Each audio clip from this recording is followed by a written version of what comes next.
Welcome back to Blood Bowl 2. I'm Kyle, And it's me, Jay. and today we're going to talk about some high elf teams.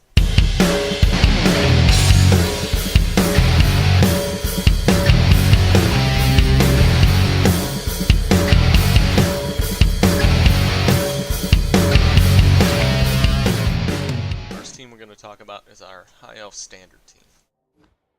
All right, a few things to take note of before we get into the high elf team is you're going to take note that we don't have three rerolls. We don't have, or we do have our apothecary, but the reason we don't have that third reroll is the high elf team is a very expensive team. Your players are going to be 70,000 at their lowest point. So, and we also excluded a Bashy team because there's just not really a Bashy team in the high elf category. But from there, we're going to move on to our first player, which is probably your most valuable player. You got movement 6, strength 3, agility 4. Everyone on the high elf team is going to have agility 4. And with armor 8, they're going to stick around a little bit. Now, he's a thrower. He's going to have pass. It also gives him access to skills like leadership and stuff like that, which is always good. But moving down to safe throw. Safe throw is an ability you don't see too often on a lot of players. In fact, I think these are the only throwers. Maybe there's another or so that has it. And essentially allows you to cancel out interceptions, or if you manage to botch a throw, even with that 4 agility, he holds on to the ball and there isn't a turnover. So pretty strong ability. Yeah, pretty useful if you have a thrower. Next up is our catcher. We only have one.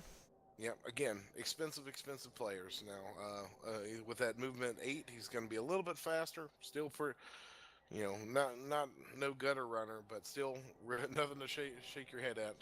With strength 3 and agility 4, he's got a decent strength, great agility, terrible armor, and he's got catch. So pretty solid players. The high elf team is going to be these players are going to stick around and they're going to earn some points and be a real force to reckon with in the late game. Yeah, you have to be keep in mind that you only have one catcher on this team, and he has 7 armor value. So you definitely don't want to get him trapped in between some bashy guys. Bear Next, in mind that even if he does manage to get taken out, the rest of your team has agility 4 and can pick up and move that ball just as well. Just one less movement. Moving in here, we got our blitzers, and as most blitzers have, they have block.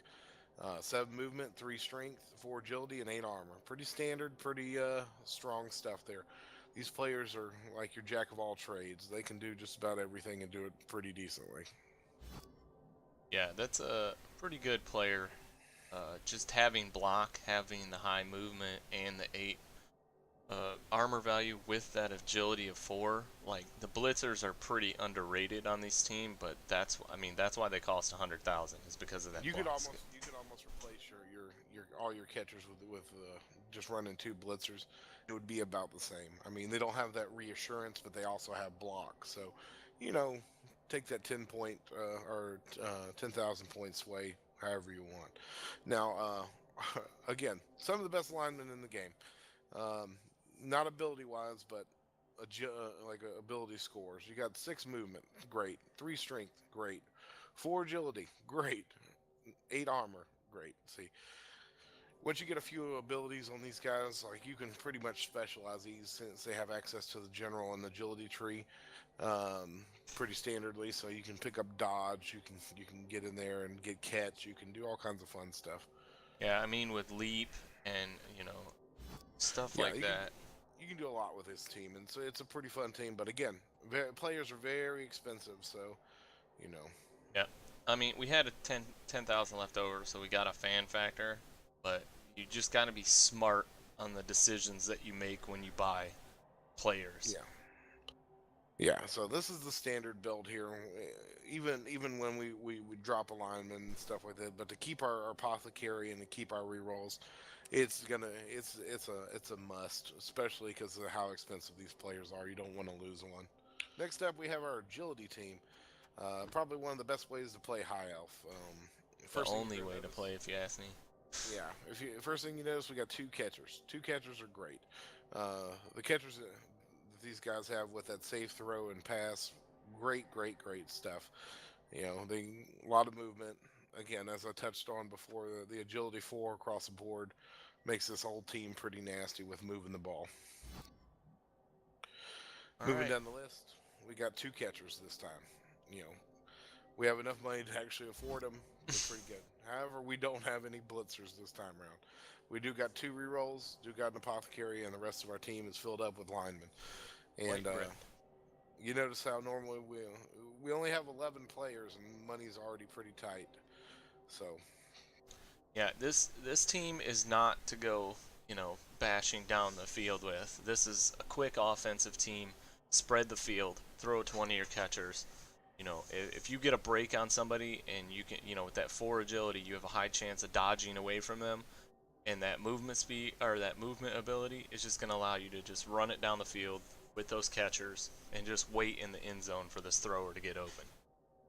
and with this team here, you're going to set up your standard three-person line and have the rest of the team shotgun back a space or two.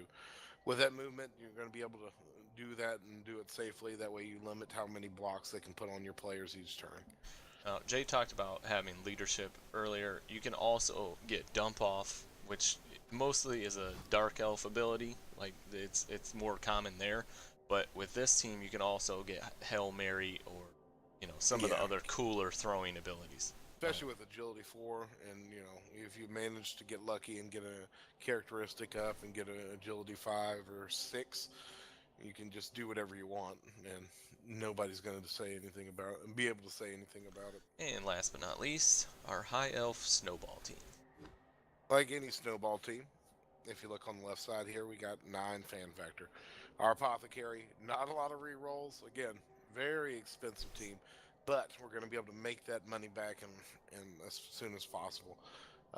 Again, with the suggestion we've taken previously, we're going to be running with one thrower, probably one of the better throwers in the game, um, and the rest we're going to be running linemen because they can do everything. They can block, they can move, they can pick up the ball, and they can stay on the field. Uh, without having abilities, they're as good as they can be without abilities. Yeah, there isn't nothing for you to spread the field and catch one of these linemen in the end zone. 2 touchdowns, and that's your 6 star player points right there. So you can get block and stuff on the next game. And That, with a team like this, they're not going to be able to single out who you're going to be throwing the ball to, right. because you got 10 players out there that are potentially going to pick up that ball and get it into the end zone. Now this is how I play. Anytime I have a lot of linemen like this, I keep them in groups of 2, simply because these aren't the strongest linemen in the world.